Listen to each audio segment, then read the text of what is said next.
સ્થાનિક સ્વરાજની ચૂંટણીના પ્રચાર પડઘમના છેલ્લા ગણતરીના કલાકો બાકી છે ત્યારે આજે મણિનગર ન્યૂ મણિનગર વોર્ડ જે કહી શકાય તે વોર્ડ ખાતે પહોંચ્યા છે કે જ્યાં કોંગ્રેસમાંથી યુવા નેતા તરીકે યુવા ઉમેદવાર તરીકે જે નારણ ભરવાડ છે તેને ટિકિટ આપવામાં આવી છે। આ વિસ્તારની અંદર મુખ્ય સમસ્યાઓ, વિસ્તાર તો નવો ડેવલપ કરવામાં આવ્યો પરંતુ આ વિસ્તારને નવા ડેવલપિંગ થયા ત્યારથી રોડ, રસ્તા, ગટર પાણી, અસામાજિક તત્વોનો આતંક, અનેક આવા પ્રશ્નો છે કે જે જોવા મળેલા છે પરંતુ તેનું નિરાકરણ આજ દિન સુધી જોવા નથી મળ્યું। ત્યારે નારણ ભરવાડ આપણી સાથે છે, તેમની જોડે સીધી વાત કરીશું। નારણ, લલકાર ન્યૂઝમાં આપનું હાર્દિક સ્વાગત છે। આભાર, તમે અમારી પ્રતિક્રિયા સાંભળી લોકો વચ્ચે અમારો જે અવાજ છે એને પહોંચાડો છો। હું તમને એક જ વાત કહેવા માંગુ છું, છેલ્લા 2 વર્ષથી ન્યૂ મણિનગરની હાલત એટલું ખાડા રાજ કરી નાખ્યું છે કે જ્યાં જુઓ ત્યાં ખાડા। રોડ બનાવે છે તો ગટર નાખવાનું ભૂલી જાય છે, ગટર નાખે છે તો વાયર નાખવાનું ભૂલી જાય છે। આવી સ્થિતિના કારણે આખા ન્યૂ મણિનગર વિસ્તારમાં એટલા ખાડા કરી નાખ્યા છે કે જ્યાં જુઓ ત્યાં ખાડા છે। હવે ખાડા તો છે જ, એની ઉપર પાણી છાંટવાની જગ્યાએ નકરી ધૂળની ડમરીઓ ઉડે છે, જેના લીધે જે લોકોએ 50-50 લાખના ફ્લેટો લીધા છે ત્યાં લોકોને જઈને પૂછો, એટલી ખરાબ હાલત છે, લોકોના શ્વાસમાં તકલીફ પડી રહી છે। આટલી ખરાબ હાલત આ કોર્પોરેશનના અધિકારીઓ અને ત્યાંના કોર્પોરેટરો કરી છે। નારણ, ઘણી જગ્યાએ જે ગઈ ટર્મના જે ઉમેદવારો હતા, જે કોર્પોરેટરો હતા, તે લોકો પ્રચાર કરવા જાય છે તો પણ આજે વિરોધ છે તે જોવા મળતો હોય છે। તમારી જોડે આવા કોઈ સમાચાર આવ્યા છે? તમે જુઓ કે છેલ્લા ઘણા સમયથી ઇન્દ્રપુરી ટાઉનશીપ છે તે કેનાલનો એક વિસ્તાર છે, તો તમે એક વિસ્તારમાં તમે કેનાલ બનાવો છો, જ્યારે બીજી વિસ્તારમાં કેનાલમાં તમે જુઓ કે એટલી ગંદકી છે, બાજુમાં ફ્લેટો છે, ત્યાંના રહીશો હેરાન થઈ ગયા છે। એટલે આ બધી બાબતો બહુ વિચારવા જેવી છે કે એક વોર્ડમાં તમે સારી કેનાલ બનાવો છો, એના ઉપર રોડ બનાવો છો, અને બીજી બાજુ કેનાલ ખરાબ છે, ત્યાં સામાજિક તત્વોનો આતંક છે, દારૂ પીને લોકો ત્યાં એટલો બધો આતંક મચાવે છે જેના કારણે ફ્લેટના રહીશો હેરાન થઈ ગયા છે। આવી ઘણી બધી બાબતોના કારણે વોર્ડના જે નાગરિકો છે તે હેરાન થઈ ગયા છે। એની સામે અમે લડવા નીકળ્યા છીએ અને લોકોને અપીલ કરવા આવ્યા છીએ કે 5 વર્ષ તમે જેને પણ આપ્યા, આ વખતે એક યુવા ચહેરો છું, 27 વર્ષની ઉંમર છે, આ વખતે એક ચાન્સ આપો। જો તમારા માટે હું લડવા રેડી છું, નહીં લડ્યો તો 5 વર્ષથી તમે મને બદલી નાખજો, પણ એક ચાન્સ આપો, તમારા માટે હું લડીશ અને તમારો અવાજ જ્યાં પણ પહોંચવાનો હશે એ હું પહોંચાડીશ। જે કેનાલની વાત છે, ઇન્દ્રપુરી વોર્ડમાં જે કેનાલની વાત છે, સ્થાનિક લોકોએ મેં ઇન્ટરવ્યૂ કર્યા હતા ત્યારે બી કહેતા હતા કે ભાઈ કેનાલને આ બાજુના છેડે ત્યાં સુધી એનું પુરાણ થઈ ગયું છે, એના પછીનું પુરાણ બાકી રહ્યું છે। ઘણા સમયથી આ પુરાણ બાકી જોવા મળી રહ્યું છે, ત્યાં કોર્પોરેટરો જોવા પણ નહોતા આવતા, તો એને પૂરવા માટેનું કે એ કામ આગળ વધારવા માટેની હવે પ્લાનિંગ કઈ રીતનો રહેશે? જો તમને ત્યાંની જનતા ચૂંટીને તમને જીતાડીને લાવે તો પ્લાનિંગ શું રહેશે? અમારો પહેલો જ પ્લાનિંગ એ હશે, જેમ નારોલથી નરોડાનો જે કેનાલના ભાગ ઉપર રોડ બન્યો છે એ પણ ઇન્દ્રપુરી ટાઉનશીપમાં જે પણ કેનાલ છે એને પણ કામ પૂરું કરવામાં આવશે, અને જ્યાં જે ગંદકીનું સામ્રાજ્ય છે, અસામાજિક તત્વોનો અડ્ડો છે, એને પણ દૂર કરીશું અને સરકારમાં રજૂઆત કરીશું કે આને તાત્કાલિક નિરાકરણ લાવો। અચ્છા, આ વિસ્તારમાં એજ્યુકેશનને લઈને જે સરકારી સ્કૂલો છે, હાલમાં તો એ સરકારી સ્કૂલોની હાલત ખૂબ દયનીય કહી શકાય તેવી ખખડધસ્ત હાલતમાં જ જોવા મળે છે।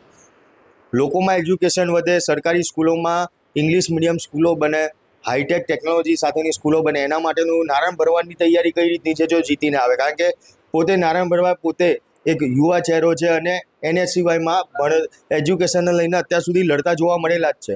તો જો તમારા વિસ્તારની જનતા તમને જીતાડીને લાવશે તો એજ્યુકેશનમાં આ વિસ્તારને કઈ રીતે આગળ વધારવામાં આવશે? તમે જુઓ કે ખાસ કરીને આટલા વિસ્તારમાં એક પણ સ્માર્ટ શાળા નથી, તો મારું પહેલું કામ એ હશે કે અહીંયા સ્માર્ટ શાળા બનાવવામાં આવશે। સ્માર્ટ શાળામાં જે પણ મધ્યમ અને ગરીબ વર્ગના લોકો છે તેના બાળકોને સસ્તું અને સારું શિક્ષણ મળી રહે એ અમારી પ્રાથમિકતા હશે।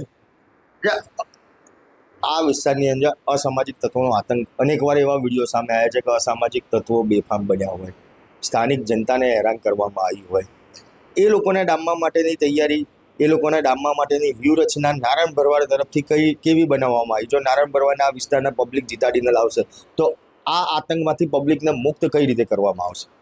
અમારો એક જ સવાલ છે કે ઠેર ઠેર દારૂ મળી રહ્યું છે, જેના કારણે યુવાધન બરબાદ થઈ રહ્યું છે।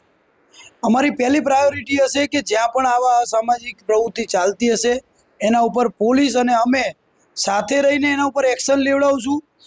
હું યુવાન છું, મને ખબર છે કે યુવાનો આજ કેવા પ્રકારના નશા કરી રહ્યા છે.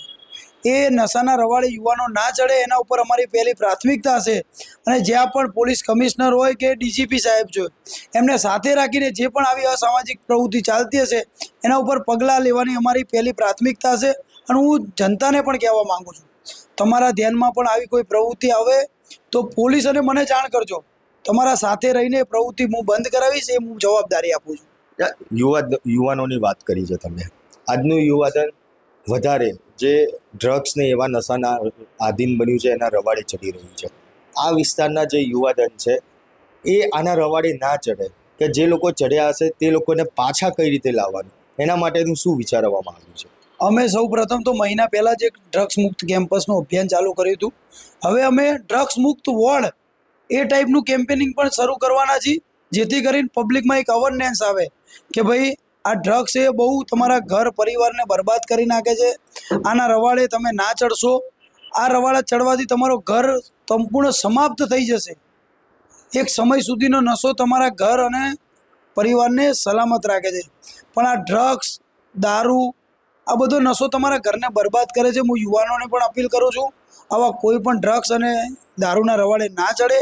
જે પણ તમારો મિત્ર હોય એવા મિત્રોથી દૂર રહો, અને જે પણ વોર્ડમાં જે પણ સારી પ્રવૃત્તિ હોય, સારા કામ હોય એમાં જોડાઓ, અને આ સામાજિક પ્રવૃત્તિ જ્યાં પણ થતી હોય ત્યાં અમારું ધ્યાન દોરો. પણ જે અહીંયા એવા લોકો હશે કે જે પેડલર હશે, કે જે આ રીતે ડ્રગ્સ, ગાંજો છે, દારૂ છે તે વેચાણ કરતા હશે, તો એ લોકોને રોકવા માટે શું કરવામાં આવશે? અમારી એક જ વાત છે, અમે હેલ્પલાઇન નંબર પણ જાહેર કર્યો છે. જ્યાં પણ તમે અસામાજિક તત્વો આ પ્રકારની પ્રવૃત્તિ કરતા હોય, અમારું ધ્યાન દોરો. અમે અને પોલીસ સાથે રહીને આ અસામાજિક તત્વો, આવા પેડલરો, એમને તાત્કાલિક પગલાં લેવા માટે અમે પોલીસને જાણ કરશું, સરકારનું ધ્યાન દોરશું. અને જ્યાં પણ આવા તત્વો બેફામ બન્યા હશે એમને કડકમાં કડક સજા થાય ત્યાં સુધીનું અમારી રણનીતિ છે. એટલે બિલકુલ ખાસ કહી શકાય કે એક યુવા ચહેરો કે જે ન્યૂ મણિનગર વોર્ડમાં રામોલ હાથીજણ જે વોર્ડ કહેવાય તે વોર્ડની અંદર કોંગ્રેસ દ્વારા આ વખતે તેમને ઉમેદવારી કરવામાં આવી છે. એક જ વસ્તુ છે કે જે જનતાના પ્રશ્નો છે તે પ્રશ્નોનું જે નિરાકરણ નથી આવ્યું, તે નિરાકરણ લાવવાની બાંહેધરી આપવામાં આવી રહી છે. પરંતુ અનેકવાર આપણે જોયેલું છે કે આના પહેલાં જ્યારે ભાજપની પણ પેનલ હતી તેમાં પણ યુવા ચહેરાઓ હતા. જ્યારે વોટ માગવા જાય છે ત્યારે તે લોકો બાંહેધરીઓ અનેક આપે છે, કામ ત્યારબાદ નથી કરવામાં આવ્યું. ત્યારે આ વખતે નારાયણ ભરવાડ દ્વારા પણ જનતાને અપીલ કરવામાં આવી રહી છે કે એકવાર ચાન્સ આપવામાં આવે, તેમના જે કામો છે તે દૂર કરવામાં આવશે. ખાસ કરીને આ વિસ્તારમાં અસામાજિક તત્વો છે, રોડ રસ્તા, ગટર પાણીના પ્રશ્નો છે, કેનાલનો પ્રશ્નો છે, તે સૌ પ્રથમ દૂર કરવામાં આવે તે બાંહેધરી આપવામાં આવે છે. ત્યારે હવે જનતા તેમની ઉપર કેટલો વિશ્વાસ મૂકશે તે આવનાર સમયમાં જોવાનું રહેશે. તમારું શું માનવું છે તો કોમેન્ટ બોક્સમાં જરૂરથી જણાવજો. સાથે જ અમારા આ વિડીયોને લાઇક, શેર અને ચેનલને સબસ્ક્રાઇબ કરવાનું ભૂલશો નહીં. આભાર.